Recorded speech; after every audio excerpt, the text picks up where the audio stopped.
Boa tarde, pessoal. Estamos aqui na Biblioteca Viva Barroso, no Barroso, com a poetisa, escritora e mãe Sonache Bruna. Estamos aqui hoje para fazer uma pequena entrevista para entender um pouco mais sobre como é que funciona os saraus de Fortaleza, né? E a Bruna, como uma organizadora e uma frequentadora de sarau, tem algumas coisas para nos dizer. Então vamos conversar. Olá, Bruna. Olá, boa tarde. Boa tarde. Eu queria que tu falasse primeiro quem é a Bruna, para a gente poder entender quem é você. Pergunta difícil, filosófica logo no começo. Me chamo Bruna Sonache. Sonache é um anagrama que eu criei pra mim.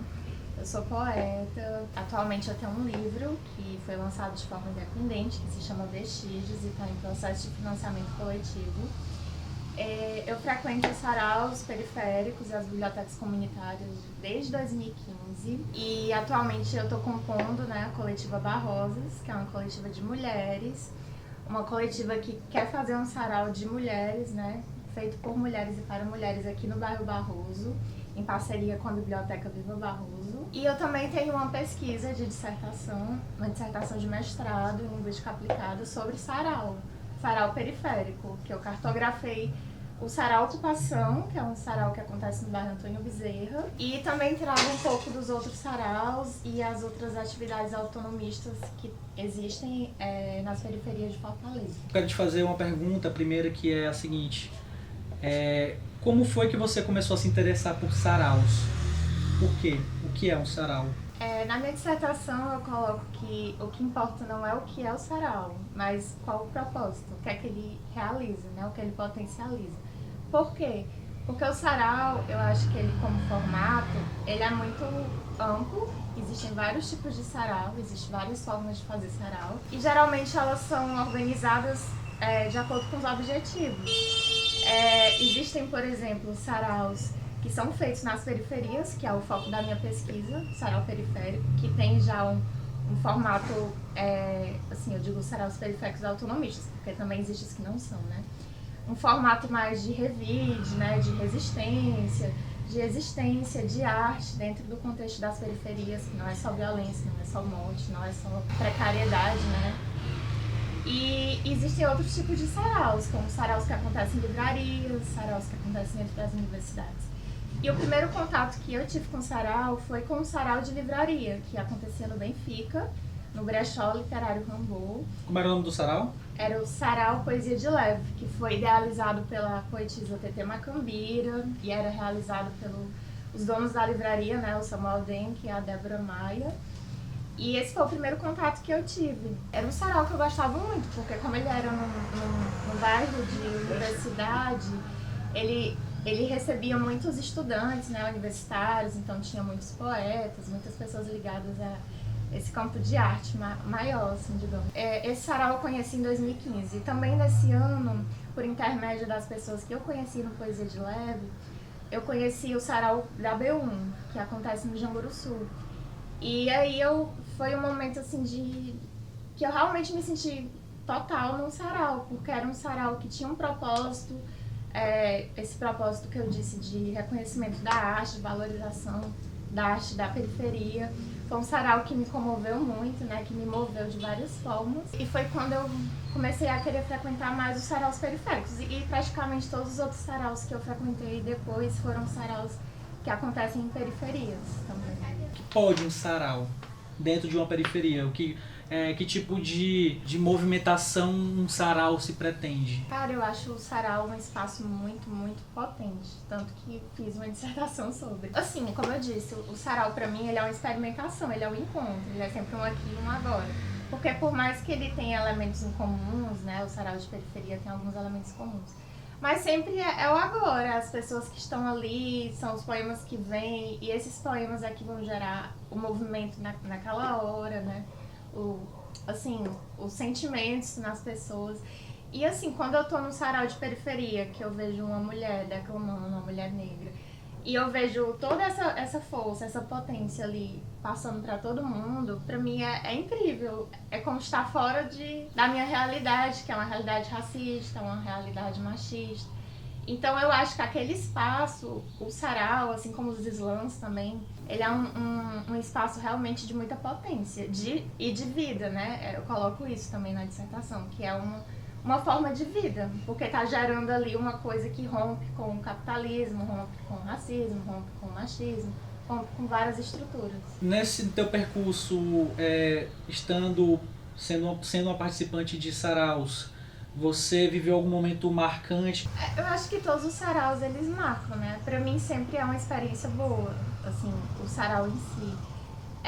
Teve 2 momentos que eu gostei muito, é uma questão bem pessoal, bem afetiva. Um foi no sarau da B1, que foi um dia que ia ter o sarau, mas rolou uma chuva muito grande. E aí todo mundo foi dançar na chuva e o sarau acabou virando uma ciranda no meio da chuva. Acabou virando uma outra coisa que também era sarau, mas que pra mim foi muito, muito positivo. Foi uma experiência muito boa e que eu guardo com muito carinho do sarau da B1. E o outro foi no sarau Ocupação, que é o sarau da minha pesquisa. Na verdade, foi um pouco depois do sarau, as meninas colocaram uma música de funk que eu gosto, que é aquela Eu Só Quero Ser Feliz, Morar Tranquilamente na Favela em que eu nasci. E eu via todo mundo cantando, assim, em coro, e aquilo ali me deu um sentimento muito bom, assim, de muita potência também, foi algo que me marcou. Mas eu acho que todo sarau, de alguma forma, ele marca, né? O que te incentivou a querer iniciar a organizar sarau, né? Porque o que a gente percebe na tua fala é que você começou como uma frequentadora, né? O sarau Poesia de Leve, da TT Macambira, o sarau da B1, Samuel Denker, até chegarmos aqui na Biblioteca Viva Barroso com a ideia da coletiva Barrosas, né? Então fala um pouco pra gente como é que surgiu essa coisa da pessoa que observa para a pessoa que faz, para a pessoa que organiza, para a pessoa que gere. Assim, eu me mudei pro Barroso vai fazer 1 ano e pouco. E quando eu vim pra cá, foi o primeiro contato, assim, acho que mais intenso que eu tive com a biblioteca comunitária, porque eu conhecia, mas eu não me envolvia, assim, totalmente, né?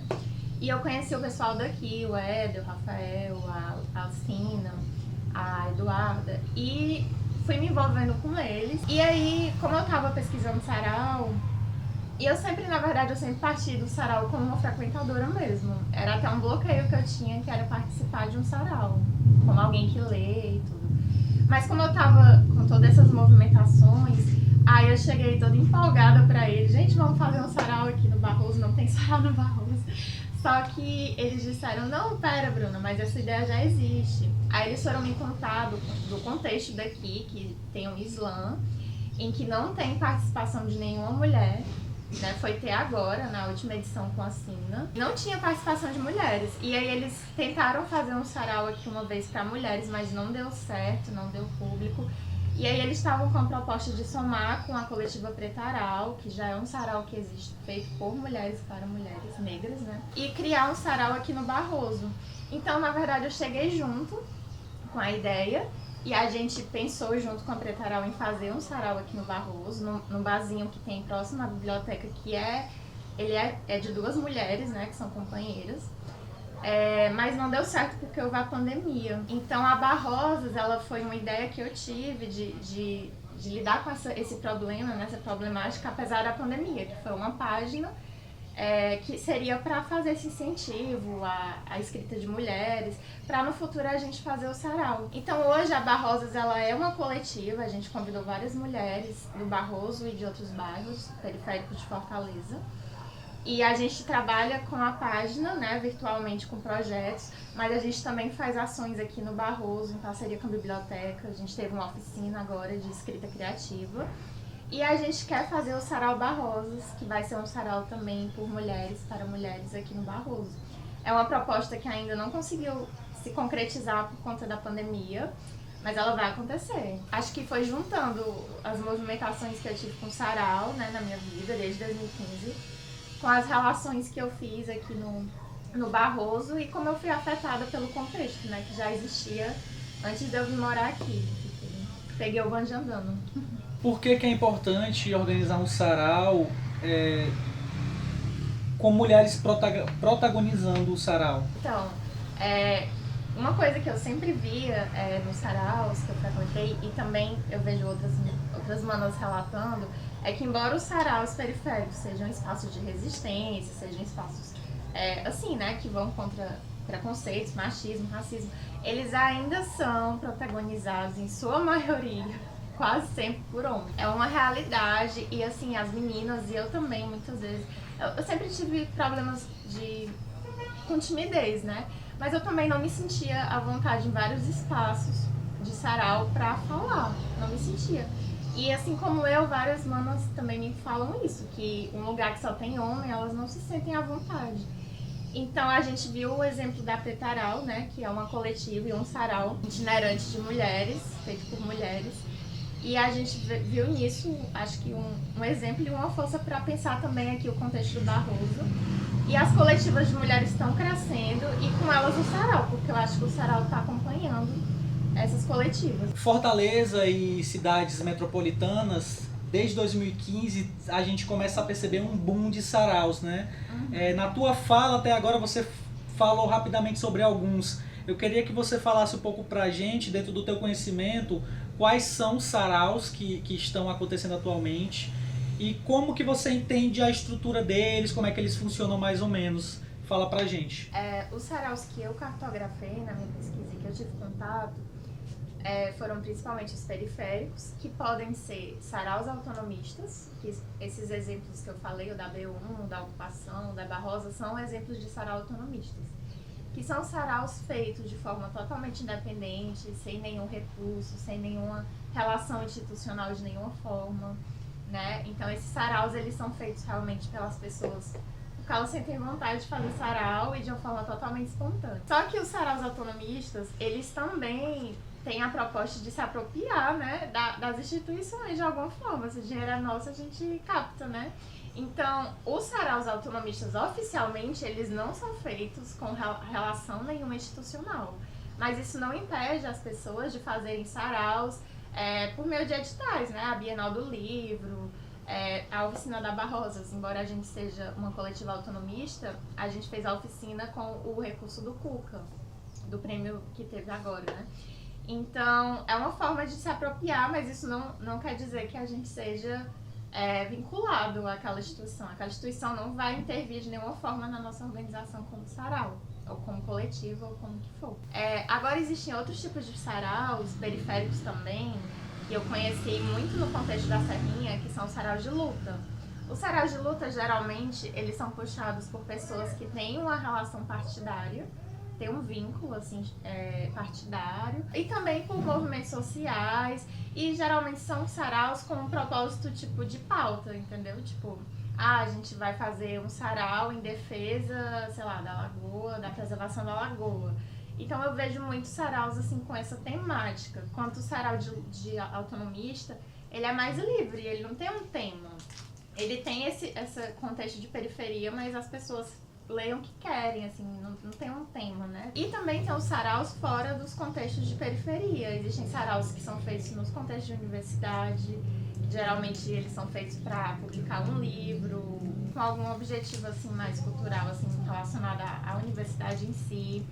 Existem os saraus que são feitos nas livrarias, né? E são em livrarias, assim, que não são em bairros periféricos, como a Livraria Cultura, a Livraria Lamarca. E também existem os saraus que se misturam, né? Por exemplo, o sarau Viva a Palavra, que é puxado por um grupo de extensão da UES, embora ele seja puxado por um grupo da UES, ele fez várias edições nas periferias, ele soma e fortalece os movimentos periféricos.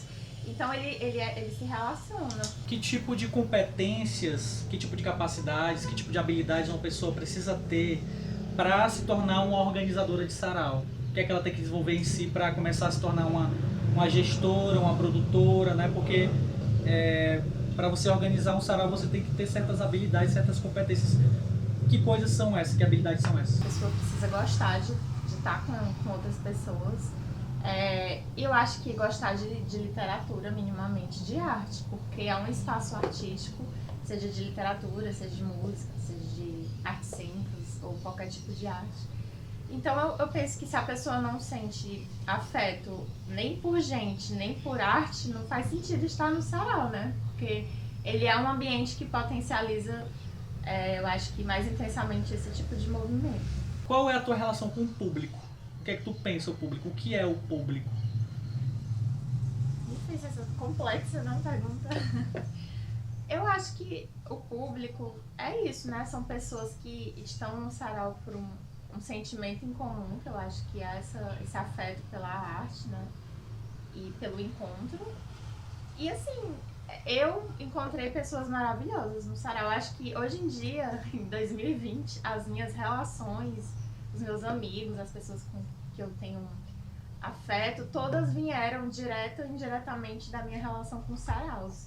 Tirando os meus amigos antigos, assim, acho que hoje em dia a minha vida é muito... Ela vem muito da minha relação com o sarau, principalmente, porque foi o primeiro espaço que eu conheci nas periferias, né? Depois vieram as bibliotecas comunitárias, os slams, mas eu comecei realmente com o sarau. Então eu acho que a relação que eu tenho com o sarau e com as pessoas, né, que tem esse sentimento em comum é realmente de empatia, de afeto, né? Eu sou muito movida em relação ao sarau. O sarau me traz muitas movimentações, me traz muitas coisas boas e também muitas tristezas, como na vida. Já tive experiências muito boas e muito ruins durante saraus.